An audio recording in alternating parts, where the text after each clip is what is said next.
Good morning, everyone, and welcome to this webinar entitled Creating a High-Performing Organizational Culture. My name is Peter Banks, and I'm the founder and CEO of the HR Director. We are a strategic resource for senior HR and people leaders in print, person, and online. Delighted today to partner with Gallup, a global analytics and advice firm that helps leaders and organizations solve their most pressing problems. So by way of a brief intro to the webinar, quite some stat list, but only 13% of European employees are engaged. So off the back of that, many workplace cultures across the globe are still recovering from the pandemic, while leaders attempt to navigate a hybrid workplace environment and seek to align people with purpose. So organizations are seeking to redefine their culture and reinforce the values it represents, all while trying to engage and develop the people who make up that culture. The most effective way to start doing this is to study success. So what is great about your organization and its people? Organizations that introduce a strengths-based approach do this better than others and improve their desired culture more quickly and sustainably. So during this webinar, we would discuss what strengths-based approach to development is, the science behind it, and how different from other methods it is, and the business implications and benefits of operating with a strengths-based cultures. Brief housekeeping from me, 1 hour for the session. We're running a number of polls today, so it's all very interactive, so please do take part. They'll pop up on your screen. And questions, we invite questions throughout, so if there's something you want to ask, please use this opportunity to get those questions in. I will put them to the panel. There's a Q&A section on your webinar platform there. We'll try and get through as many as we can, but we will come back to you afterwards if we haven't got your question, all right? So listen, let's get underway, lots to do. So let me introduce our panel today. So firstly, Jeremie Brecheisen, who is Managing Director and CHRO Roundtable at Gallup. So good morning, Jeremie, and thank you for taking part. Good morning. Also, Hannah Lomax. Hannah is the Senior Business Solutions Consultant at Gallup. So welcome, Hannah. Thank you, Peter. Great to be here. And also Rudolf Messinger, who is the Chief of Human Resources at Unicef. So good morning, Rudolf. Hello, good morning to everybody. All the way from Vienna, So let's find out a little bit more about our panel. Jeremie, if I can start with you. So just a little bit more about you, your role and your organization, please. Yeah, so I am actually just recently been promoted to be the managing partner for Gallup EMEA. I'm also the managing director of the Gallup CHRO Roundtable, that stands for Chief HR Officer. We have about 1,000 big company CHROs in the Roundtable. Average size of the company is around 70,000 employees, and we bring them together. I've facilitated over 500 roundtables in the last 2 years on different topics, and I have also been working with Gallup for 13 years. Gallup is a global organization that thinks about analytics, advice, learning, and really experts on the strengths-based philosophy. We are one of our forefathers, Don Clifton, is the kind of the father of strength psychology, and the CliftonStrengths assessment is named after him. And so we've been around as an organization for over 80 years, founded by George Gallup in 1936. Well, thank you, Jeremie. Hannah, a little more about you, please. Absolutely. So it's such a pleasure to be here. My name's Hannah. Been with Gallup for about 3.5 years now, and I come from a background in all things occupational and organisational psychology. And the work that I do now at Gallup is really partnering with business leaders to create thriving workplaces. We do that through a whole host of different ways, including leadership development, culture transformation, employee engagement, but probably the bit that I spend the most of my time on and that I enjoy above all else is CliftonStrengths development. So I'm also a Gallup certified strengths coach and look forward to sharing more on that today. Thank you, Hannah. Thank you, panel. I'm Rudolf. A brief bio from you, please. I guess what would be useful also, employee numbers and global footprint. So, Rudolf. Yeah, thank you, Peter. I've held various senior HR positions in Unicef, both at headquarters level, New York and Copenhagen, as well as in big country offices like Bangladesh and Pakistan. Unicef has more than 15,000 employees operating in 190 countries, both in humanitarian crisis and development settings. Our mission is to serve the world's most vulnerable children, and I'm absolutely passionate about strengths. Thank you. Brilliant. Thank you, Rudolf. Right, thank you, Rudolf. So let's get underway. Hannah, let's start off with you then, if I may. So let's talk about CliftonStrengths. So, you know, is it a psychometric tool or a personality test? You know, what are the key differences between some of the other tools that other organizations such as Myers-Briggs or TrueColors? Give us a flavor of that, please. Yeah, absolutely. Such an important question, but also such a frequent question that we see here at Gallup. Whilst it might fall into, you know, kind of some of those categories, it's really something a bit different. So it's a talent assessment, and it's designed for development. Something interesting about the CliftonStrengths tool is that we're not measuring kind of competency or skill. What we're actually doing is measuring naturally recurring patterns of thought, feeling, and behavior. So we call those things talents, and we've distilled it down into 34 different talent themes. That was done through kind of heaps of research, you know, 2 million interviews around what makes people particularly successful in their roles. And you then have to work hard to turn those talents into strengths. So it's not really kind of a personality tool as such. It's more a development model that helps people really understand what comes naturally to them and how they can do even more of that and sharpen it. Okay, and I think I remember doing, you know, with Gallup many years ago actually, and so so what about individual weaknesses? Because obviously it's all about strengths, but equally there's the weakness side. So what's the difference between weakness and I guess a blind spot? Tell us more about that. Yeah, absolutely.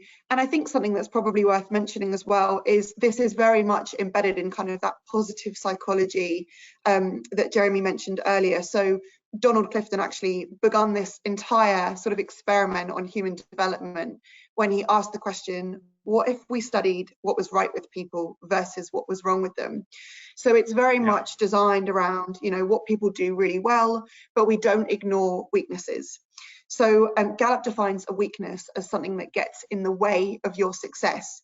Now, what's interesting about this is because we're measuring the things that come naturally to us, those things that we can't help but do, if one of those talent themes isn't really developed into a strength because we don't know enough about it or we're not kind of in that self-awareness space, we might overplay some of those naturally recurring patterns of behavior, or thoughts or feelings might come up to an extent where they do get in the way of our success. So at Gallup, we talk a little bit more about some of the blind spots that might be associated with some of these recurring talent themes. So I lead with positivity as my #1 Clifton strength. And, you know, if I'm not careful, I just think that everything is going to be brilliant because that's how I'm wired, right? So if I'm not careful with that particular talent theme, it could start to get in the way. So we don't ignore weaknesses whatsoever, but they're not necessarily the things that fall, you know, in the lower section of that CliftonStrengths report once it's been generated for us. And Peter, one other thing I would just say also, just to add on to this about what makes it different from other tools. When you take another assessment, it can be helpful because it tells you about your personality, but you don't find out that you're introverted on like the Myers-Briggs assessment and then decide, I'm going to become more introverted. I'm going to develop this introversion. I will dig a hole. I will climb in that hole. You will never see me again. I will be the best introvert ever. Like, that doesn't even make sense, right? That's not why that tool was built. So when Hannah starts talking about it being developmental and you start thinking about how she can apply that positivity productively and grow it so it goes from just thinking things are going to work out to figuring out how things are going to work out and building confidence in everyone around us so they can run fast, that's growing and developing it. And so I think that's a key difference of what sets the CliftonStrengths assessment apart from other very useful tools. Yeah, and just on that, there's recognition. Sorry, Hannah, go on. No, sorry, go ahead, Peter. No, I'm going to say it's just recognition. Is it sometimes I know when I went through this, that, you know, you go, oh yeah, I know I'm like that, and there's some things that kind of shock you a little bit, and you go, oh my goodness me. But it's this development of it, as you rightly say, Jeremy. Hannah, go on. Yeah, absolutely. And the other thing, one of our kind of guiding principles, so when you learn more about the tool and go on the training program to become certified in using this for coaching around performance, we talk about themes are not labels. So in some tools that exist, you know, you might be labeled with certain words, but actually what CliftonStrengths does is it generates a report that's personalized to you. So if anybody else took the CliftonStrengths assessment and had positivity as their #1 strength, the description that I see on my 25-page report, of which page 19 is all about weaknesses, right? So there's kind of a whole section on that. The description would look very different than anybody else who took the report, because the chances of having the same top 5 strengths in the same order as anyone else is about 1 in 33 to 34 million. So it doesn't kind of put you in a box where you're just one of a few things. Yeah, great. Okay, Jeremy, to talk about, you know, we talk about, I know we're not harp on about weaknesses and blind spots, but you know, they're obviously a real challenge, and how are they sort of being overcome, really? Yeah, so I think it's good to talk about this, because taking a strengths-based approach is not about being positive or negative. It's not about ignoring weaknesses or anything like that. It's really about overcoming them with a strengths-based approach. And so a couple of things that we coach and guide people on when it comes to overcoming these things, it's use your strengths. So for example, a gentleman was asked to go around and present some technical solutions that he had put together within an organization, and it was going terribly.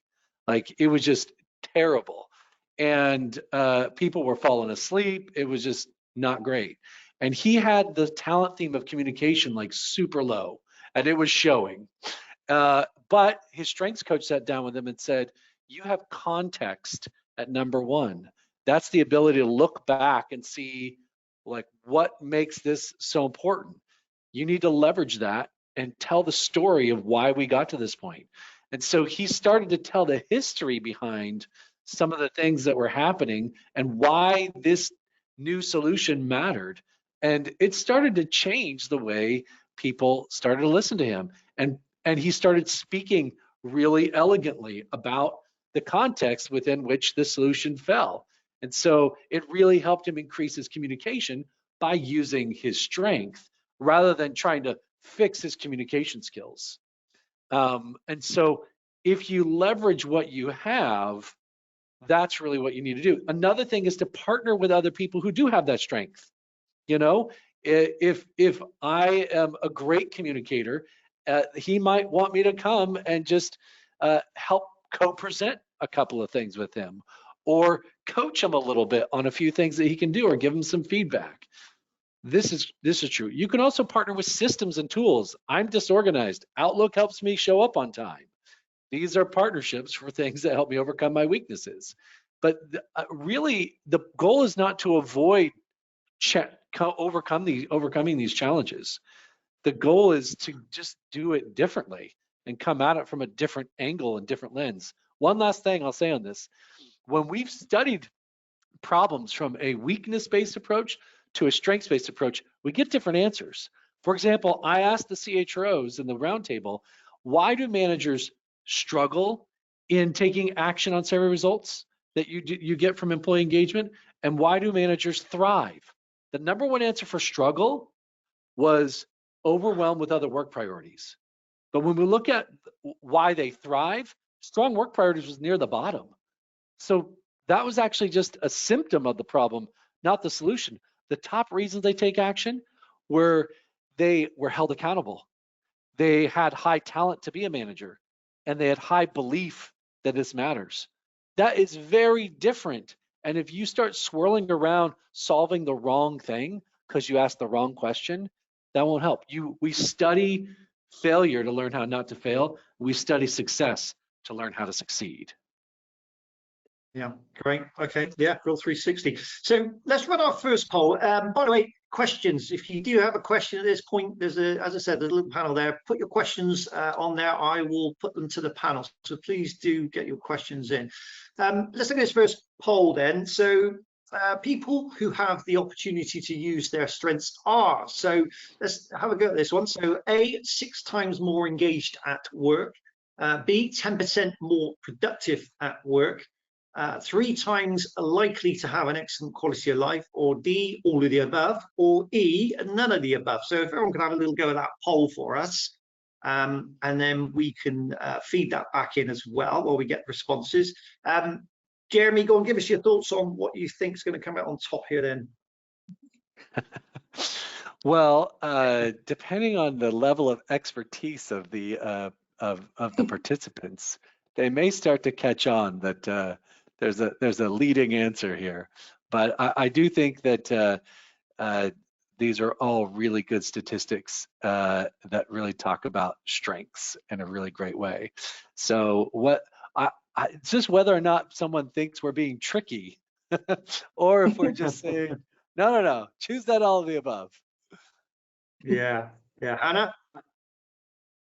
Yeah, I feel like it would be a little bit of an unfair advantage to put my votes in, but I think just to echo Jeremy's point, there are so many things that, you know, strengths can create from a business outcome standpoint, but it also kind of spilling into that well-being element. So hopefully the results, when they're revealed, will give the audience some more insights around that. Good. And Rudolf, what would you have voted? Well, definitely all of the above. Okay. Well, you win a prize. You win a prize, Rudolf. Right, let's get the answers in, then let's fill them up. So yeah, absolutely. 83%, pretty landslide there, all of the above.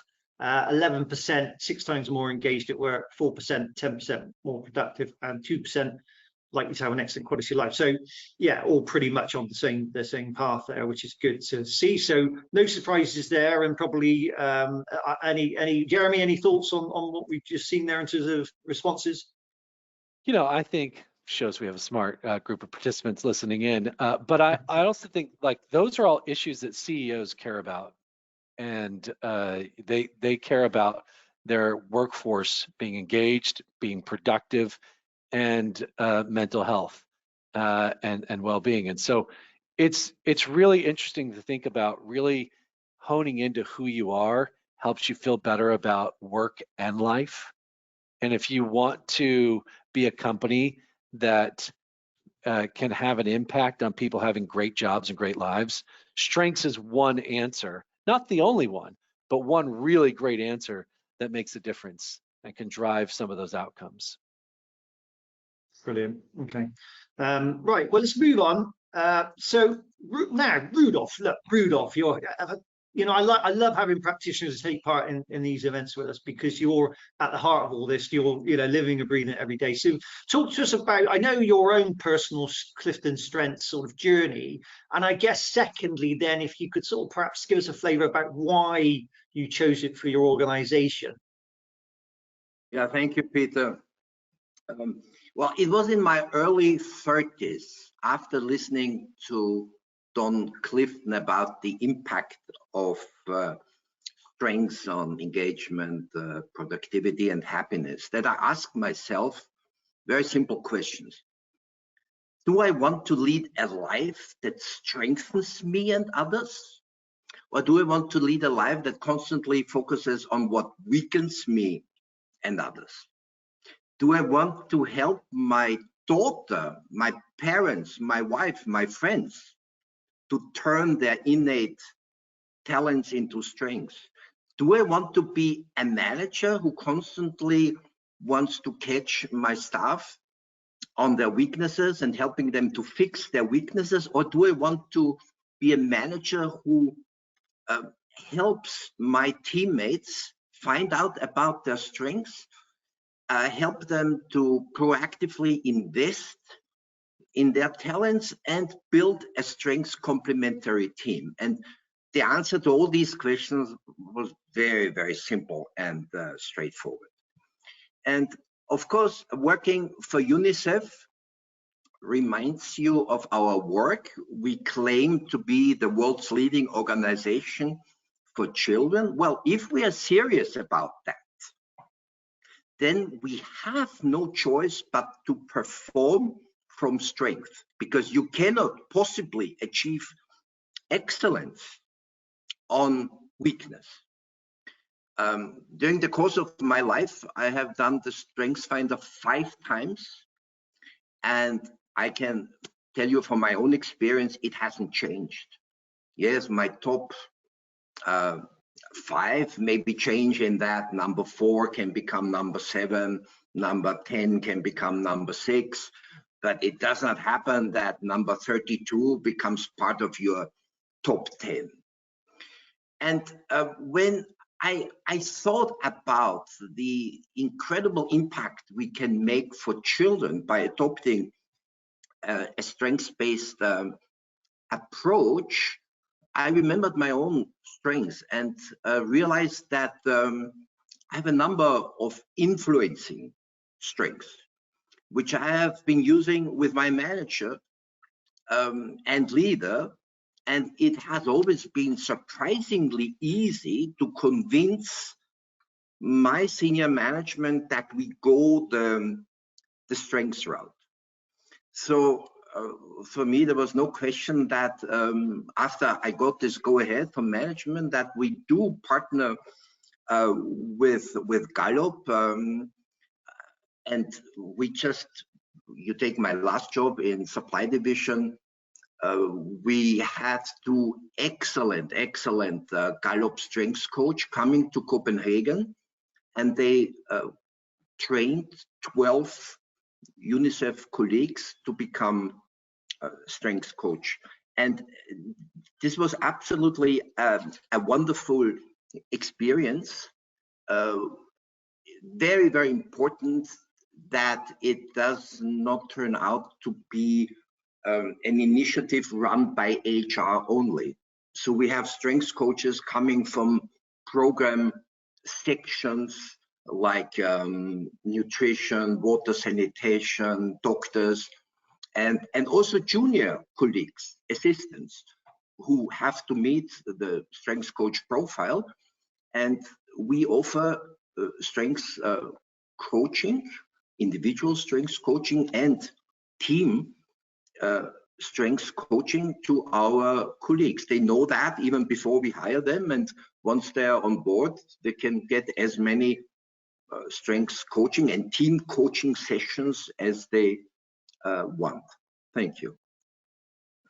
Thanks, Rudolf.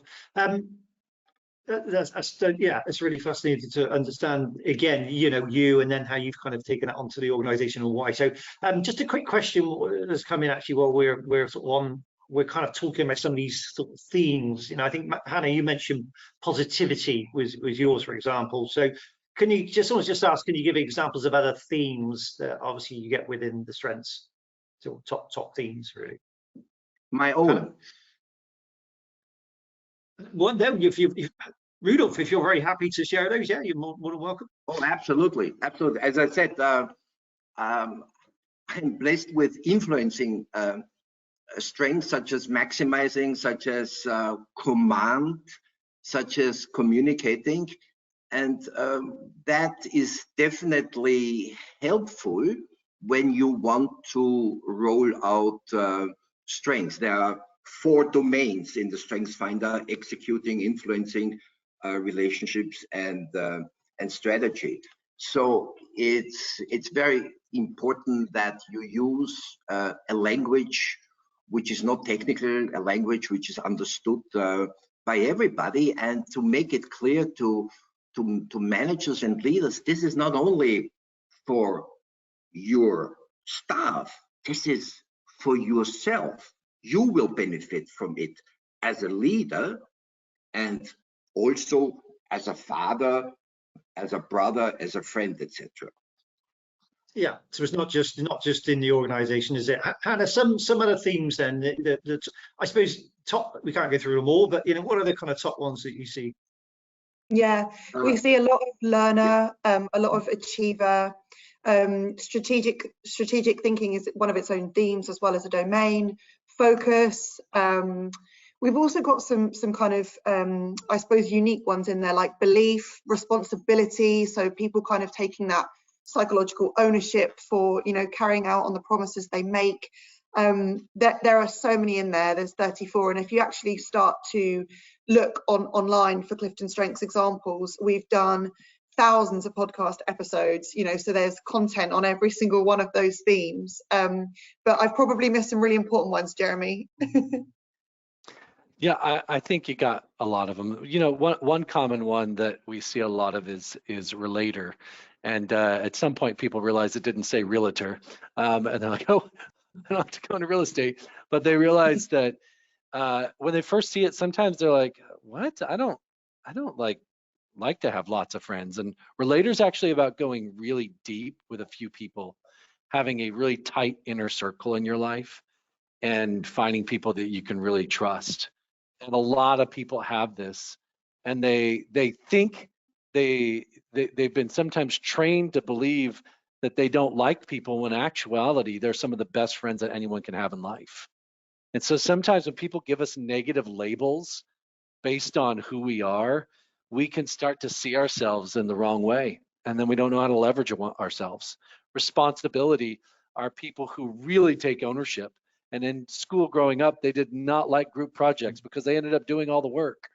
And so sometimes they can feel the burden of these strengths as well, where they don't know how to say no, or they don't know how to stop taking on other people's work. And so helping them understand this can help them sometimes work through the challenges of when you start using a strength against yourself. And so I think that this can be helpful. But those relator and responsibility, I see a lot of those. And I see people sometimes struggling with negative labels or misuse of those strengths. Thank you, Jeremie. I'll do this other question now as well, just because it's sort of fairly timely. So this is quite an interesting one, really, across. So panel's observations for the tool being used across the 4 generations at work. So it was just interesting. So what are the differences between the generations, for example, how Gen Z, Millennials, Gen X, Boomers respond? Who wants to take that one? Anna? Yeah, happy to. So Jeremie will definitely have some insights to kind of share on top of that. But I think the great thing about this tool is, you know, it doesn't really matter which country you're from, which industry you're in, which generation you're kind of born in. It creates that shared common language framework that shortens the distance between people. So we do have a ton of research around, you know, differences in kind of generations, what we're seeing, genders as well, you know, some sort of cultural norms. But I think, again, you know, what's really interesting now is, first and foremost, people that are likely to take an assessment kind of fall into one pool anyway. So we don't see much. Self-assurance is one of the themes that's got that real sense of knowing self. We don't see a whole host of that because in reality, if somebody knows who they are they going to go online and take an assessment, right? Versus somebody who has an appetite for learning. So learner therefore comes up quite frequently. But regardless of kind of, you know, where you are or what your life experience has been, CliftonStrengths provides that common language framework that now 31 million people use every day just to get to know themselves and other people better. Jeremie? Yeah. Well, one of the things that when we've looked at generations and some differences between them, we've found that younger generations want to be challenged and developed quite a bit. And they want you to focus in on how to grow them rather than how to fix them. And so this idea that I can become more of who I am rather than you changing who I am, I think resonates with younger generations. Older generations have more of a desire to do what they do best every day. The older they are, the more likely they'll leave their current job to go and do something where they get to do what they do best. And that's important to younger generations too, but it heightens as you get older. You just realize, okay, I've found a way to make the money I wanted. Now can I just live my strengths? Can I just make my unique contribution to the world, share my expertise, give back? And so I think it's a different focus on strengths. At a young age, I want to grow and develop them. At an older age, I want to share and give and make my contribution that I've spent so much time building my expertise around. And actually, the desire for higher income goes down, and doing what I do best goes above it in priority for Generation X and for the baby boomers. I think, Peter, did you freeze up for a moment? I think he might have. I'll just say one other thing, which will maybe give Peter a chance to come back. There's another thought around the types of organizations who can leverage strengths and focus on it. I think this is right for any industry. Normally, when you think about it, it's usually people in an office who are taking the assessment, right? They get on their computer or their cell phone and they take it from that perspective. But it works for a lot of different types of workers. I've seen it work really well with blue collar workers, where some thought, oh, this is too complicated for them. And it totally was not too complicated for them. Maybe a personal story. My own father was a heavy equipment mechanic for Caterpillar. And when I first joined Gallup, I had to become a strengths coach myself, and I had to coach 10 people in my life. So I sat down with my parents in their kitchen and I coached them. And I learned more about my parents in that time than I'd maybe ever understood about them. I understood why they didn't have any friends, why they like to just stay home, why my dad was so funny. But I learned from my dad. He said, Jeremie, my company, I don't think ever really would have thought this was worth my time to invest in myself like this. But you just helped me realize that when I'm working on an engine or a transmission and I'm working with someone, my harmony and relator will let them persuade me to do things that I don't think is the best way to go about it. And so I've always been at my best as a lone ranger out in the field with my own toolkit and me looking at it by myself. And because I would do what I thought was right. And I was like, wow, that was amazing. Just the insight for this mechanic to figure out what was going on with him, I think is really interesting. And I don't know if you've seen that with other organizations, different types of organizations that you've had people focus on strengths that you might want to share as well. Oh, go ahead. Rudolf, did you want to mention something? No, Hannah, please. Sure. I was just going to say, I think one of the most impactful things that I see, when we're coaching kind of teams is moving from frustration to appreciation. So to your point, Jeremie, I also put my entire family through StrengthsFinder, and I now understand why they do certain things, and I love them all the more for it. And one of the models that we use in coaching is self-awareness into self-expression into self-regulation. So enabling somebody to be even more of who they are and creating an environment where that's encouraged. So, like some of the examples that you mentioned earlier, if somebody has high activator, right, and they like to move things quickly, let them do that. It might be difficult for those behind them, which is where the self-regulation comes in, but loving them for that strength rather than feeling frustrated about why are they always going, at 100 miles an hour. So I love that example, and I think that model is a really great one. Yeah, I would just like to confirm what you just said about blue-collar workers, Jeremie. In Unicef, we have the largest humanitarian warehouse in our subdivision in Copenhagen. So when I talk to warehouse colleagues who drive the forklift, they can get it sometimes more quickly than a colleague who may have 2 PhDs, right? So when I advocate for strength, sometimes they just continue my talk because they get it immediately.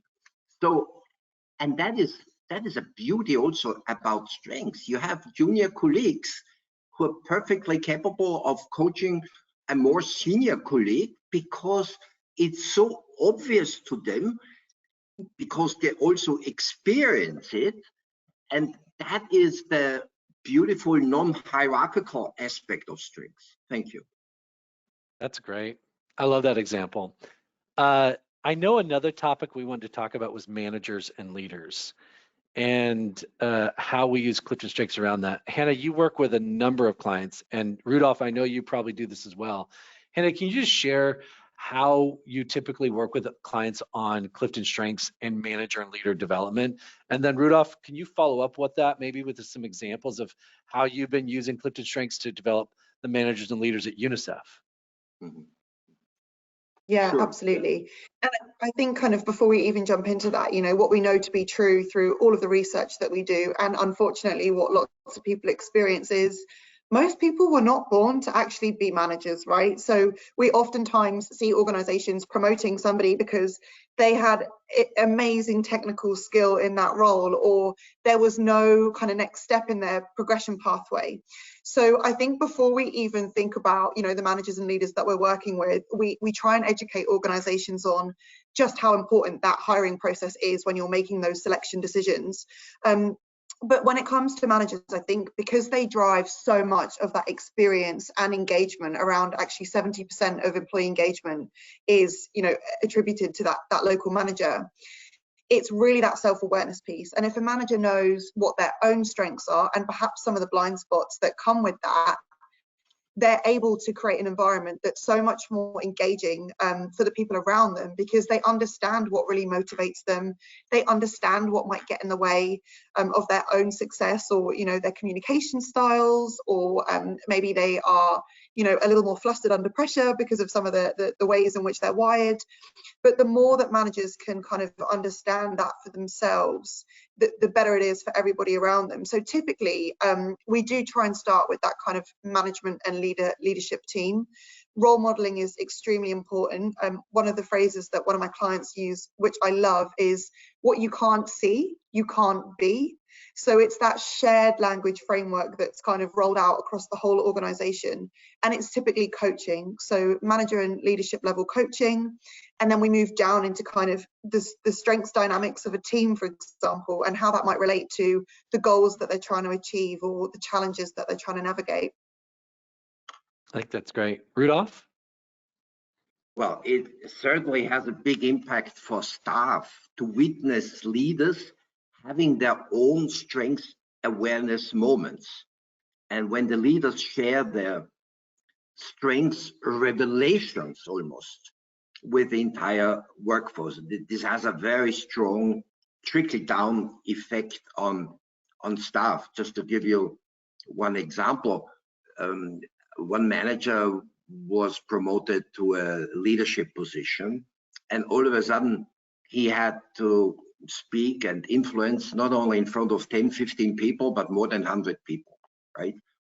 And at the beginning, it was not obvious that he has the appropriate influencing skills as indicated in the strengths finder. Even myself, I said to myself, well, he's okay, but he is not really very good. But the moment he realized that influencing skills are key strengths he has, and those were his words, he said, I really started to deliberately invest in these talents.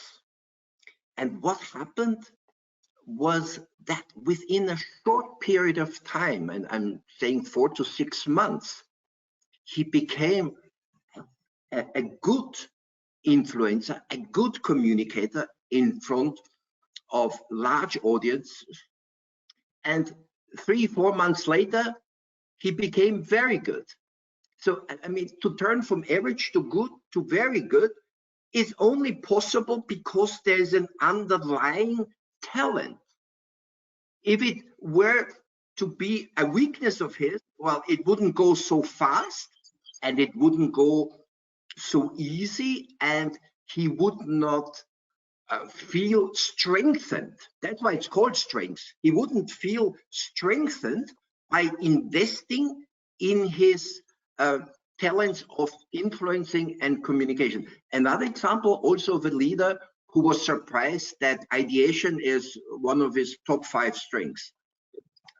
He was telling me, I don't think I come up with so many ideas, but then it became very obvious that he needs people who constantly express innovative and unconventional ideas. Or when he reads the New York Times, he gets automatically dragged like a magnet to articles about big new ideas. And when he realized that he feels very comfortable in the company of people who have great ideas, then he started thinking, well, maybe it's true. And when he realized that, he felt much more like expressing his own ideas. And today he's absolutely convinced that it is a talent, but he has to invest in it. So don't let this talent lie down there. You have to invest in it, like Mozart invested in his music instrument, like Shakespeare invested in his writing talent. You have to invest in it. Otherwise, it's as if you don't have it. Thank you. Thanks, Rudolf. Maybe I'll just I'm share a back. couple other. Oh, go ahead, Peter. Sorry, sorry, Jeremy. I'm back. Sorry, I had a massive internet issue there. Apologies for that. That's So all I'm right. sure in your roundtable experience, Jeremy, you just held the fort beautifully for me. Yeah, no, it was, I think we went on patiently waiting for you to get back. We know how technology works. I was just about to maybe round out the conversation we had discussed around managers and leaders and sharing some other business examples on top of what Hannah and Rudolf has so kindly shared. And then I'll let you start steering us again much more expertly. I've seen a lot of businesses use CliftonStrengths to drive leader and manager development. And some of the successes they look at to see how do they define that success is the turnover of those managers. At one global organization with over 500,000 employees, they've had all of their leaders take CliftonStrengths, and they have had a number of them go through coaching on CliftonStrengths. And they've been able to show that for their most critical roles, turnover drops dramatically when they know their strengths, and even more significantly when they've been coached on their strengths. It goes from 60% of their critical roles turning over to down below 50% if they've taken the assessment, to down below 10% if they've been coached on their strengths. It also closed the gap between engagement in America between their white and their Black and their Hispanic employees. Not because the white employees went down, but because they were all coached and they all went up in engagement. And it just brought them all to the same level playing field when it came to how engaged they were with their organization as measured through our Q12 metric. We've also seen how a number of our clients have shown that when their people are doing what they do best, they have higher sales.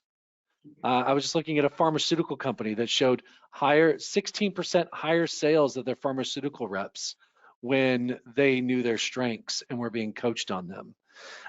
These are things that are common all of the time. And we've done big meta-analytic studies, which is combining all the studies together and looking at them. And we did one of 2.1 million people, I believe it was, and found that it had huge impacts on people's performance, some of which we had in that poll question earlier, but we saw impacting not only engagement, productivity, profitability, sales, and those things, but even citizenship, meaning how much they volunteer within the organization and get involved in different programs. They just show up differently, and so it's pretty amazing to see the kind of impact it can have on people when you focus in on what's right with them, as Don Clifton said, rather than fixating on what's wrong with them. So I'll stop there, Peter, and turn it over to you as we've kind of worked through the manager and development conversation. Well, good. Thank you, Jeremy. Right, apologies for that. So yeah, well, let's just really talk about I guess CliftonStrengths and can any organization use it? So I guess we're talking, is it cultural, is it industry? Are there any kind of, any challenges there, any limitations, Jeremy? We talked a little bit about this. There are differences in different countries, for sure. For example, we see harmony is a bit higher in China than it is in the United States. Yeah. And so we do see some cultural influence. And, you know, with anything, were you born with it or did it grow within you? You know, and it's a bit of both, right?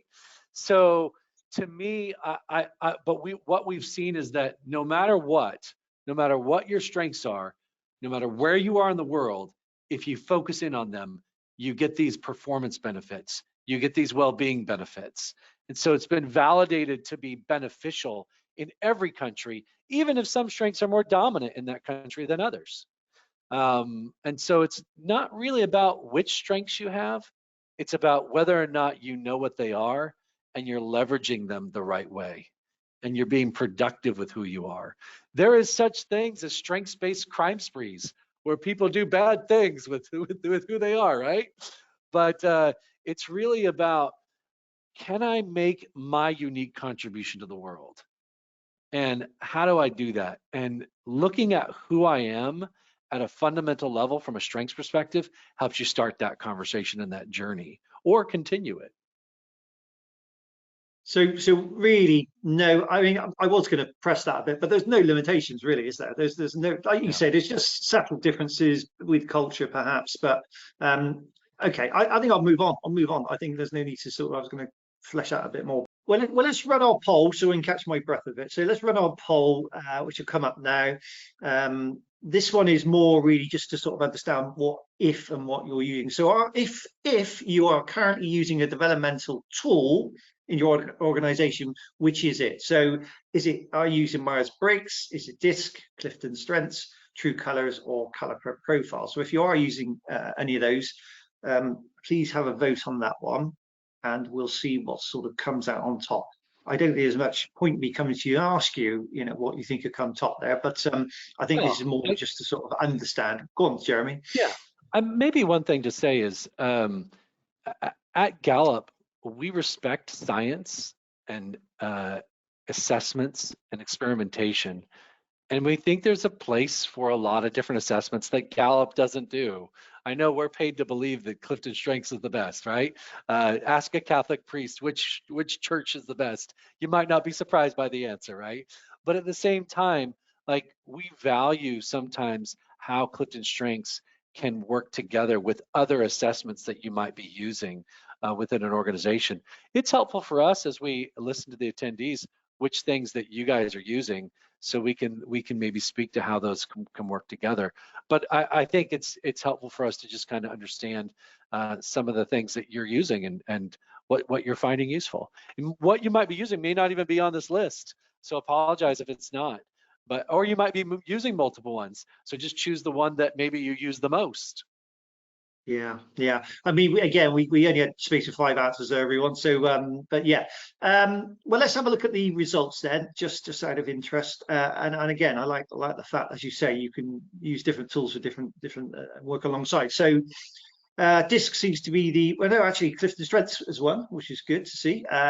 35% then for DISC, Myers 17, True Colors 4, and Color Per Profile 2. Yeah. Hannah, any thoughts on Jeremy? Sorry, I was just going to say where DISC is helpful is it's more of a competency-based approach. So it's more about behavioral expectations, but it has a good personality profile to it. And I find it can be helpful in combination with CliftonStrengths in kind of helping you understand who someone is, but with CliftonStrengths, who they can be. And I think it's a nice combination of those two tools that can take place. Okay, all right. So let's move on then. I mean, Rudolf, let's come to you. So, how have you been sort of integrating strengths into your own organizational culture? So, tell us a little bit more about that. Well, of course, when colleagues learn about their strengths, they also learn about the strengths of their teammates, which means there's a culture of mutual strengthening. And what is very, very important, that one moves pretty fast from individual strengths coaching to team coaching to make everybody realize the enormous importance of complementary strengths, which enables us to deliver results for children. A good example is a football team, right? You will not win games when you have 11 Lionel Messis in the team. You need complementary strengths. What's also important in the context of culture is to build it into performance management. In many organizations, when the manager has the PM discussion, that's for many colleagues the most feared day of the year. But when they know that's a strengths-based conversation, right? For instance, what sort of project would you like to embark on which speaks more to your strengths? Which of your strengths do you want to spend more on in order to strengthen your colleagues? What should I, as a manager, steer you away from and give it to somebody else? Because what weakens you may strengthen a colleague. To make career development more strengths-based makes a lot of sense. Synergizing strengths with appreciative inquiry work and also positive psychology, very important. Strengths are very important for emergencies. Of course, Unicef, we're involved in all sorts of emergencies, earthquakes, floods, conflict, displaced. And in emergencies, you don't have time.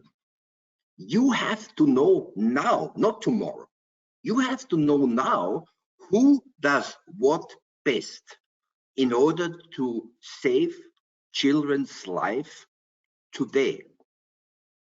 Another important cultural aspect of strengths is programmatically. We work together with so many external stakeholders and partners. So to have a mindset in which we use the collective complementary strength of every partner and stakeholders, both in the developmental and in the humanitarian work, is quite critical. What has also happened, the mere usage of the term strengths on an everyday basis has increased tremendously. So people find it normal and easy to use the word strength.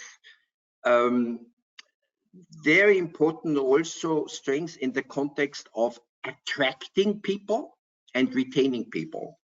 And my experience has also been, as Jeremie earlier indicated, particularly to younger colleagues who are more keen to develop and grow. So when they know, well, I could work for an organization that offers me the Strengths Finder and continuous strengths coaching and team coaching, that is a attractive thing to look forward to. Do they want to stay also with such an organization, particularly the younger ones? Yes. Does it have an impact on engagement? Absolutely. Does it have an impact on morale, on increasing the self-esteem of colleagues, of building trust between managers and staff? Absolutely. If I have a manager who is interested in me spending more time on my strengths, and it doesn't have to be 100%, but if my manager helps me to spend today 40% of my time on my strengths, but it goes up to 70% with the supportive help of my manager, that of course builds the trust. The last thing I'd like to mention in this context is also to give staff something from which they benefit, not only during the service with Unicef, but also something which is extremely important for their personal life, during their service and after their service with Unicef. That is quite important for many staff. And I'm one of those.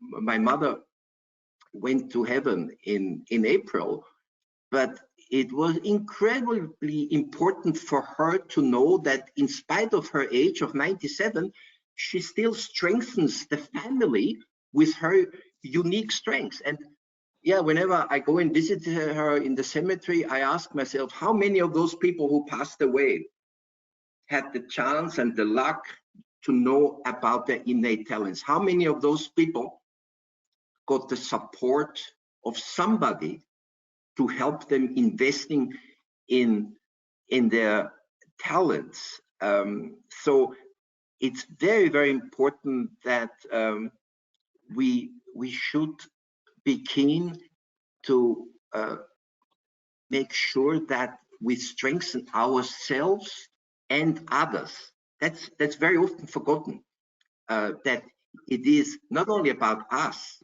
It's particularly important for those who don't want to boast about their strengths. Okay, you don't care about your own strengths, but do you care about strengthening your child, your wife, your friends? And that turns around people very, very often when they have this mindset of, yes, it's about strengthening others, strengthening the community, the family. Thank you. Thanks, Rudolf. Essence of time, we're up against it a little bit now. So let's just run a few questions by you, if I may. So this first one is, how do you coach people to avoid overusing a particular strength? Hannah, you want to take that? Yeah, absolutely. And I think the great thing about the report, with it being kind of so in depth, is for every single one of your top 10, you've got action items. So how to do more of this, how to bring this strength to life and productively apply it to your role to be a high performing team or organization. But there's also blind spots. So it has kind of a whole section on each of your top 10 around watch out for the blind spots. So it's giving you immediate ways of kind of being careful around those different elements of an overuse of a talent just by reading through your report. Okay. Let's look at some. I might have missed some of this, but could you go into detail a bit more on these on how these talents are measured? Now, I don't know if that makes any sense, because it might have been while I was out, but that makes sense. Jeremie? Yeah, absolutely. Or Hannah? Go ahead, Hannah. Jeremie, do you want to take this, or do you want me to? You got it. You got it. Okay. So you actually complete 177 paired statements on a kind of a web assessment. You have 20 seconds to answer each question, so it goes by quickly. That sounds like a really short amount of time, but after the first few clicks, you're doing it in kind of, just a few seconds. And their preferences. So again, kind of reflecting some of the things that we mentioned at the beginning of this session. It's not really about, kind of a competency or a skill as such. It's more about what do you like to do in kind of these different scenarios, and then you get your report, almost immediately, and that's where you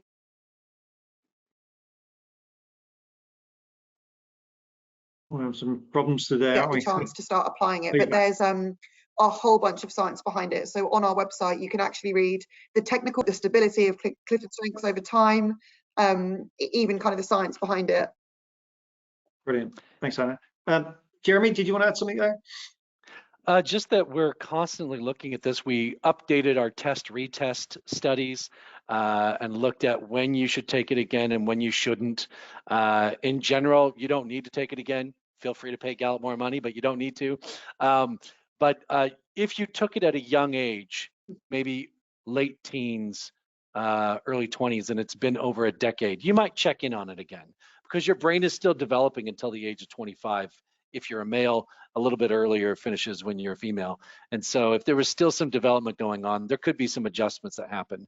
But overall, most people find their themes are just shuffling around in the top 10 and not actually changing.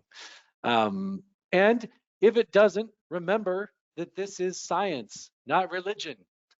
We don't worship our tools. We study the science, and we would make adjustments if they were needed. I think CliftonStrengths has stood the test of time. We are now around 30 million people who have taken this assessment, and I won't be surprised when we get to 100 million.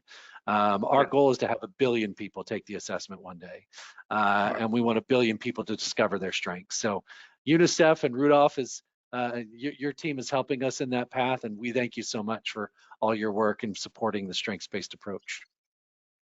Brilliant. Thanks, Jeremy. I mean, I think that's it. And again, that volume that you're going through in the data and analytics off the back of that and that report is just fantastic, isn't it? So listen, we run out of time really. So we hope you provided you know, some insight into the strengths-based approach to development, the science behind it, and how different it is from other methods, and the business implications and benefits of operating with it. Huge thanks today to Jeremie, Hannah, and Rudolf for your excellent insights and comments and knowledge and experiences, and also to Gallup for partnering. Thank you all for watching and equally for taking part and your questions. Any questions? I know there's a few still we haven't got to. We will come back to you afterwards, so thank you. Right, thank you everyone. Thanks Jeremie, thanks Hannah, thanks Rudolf, and bye for now everyone.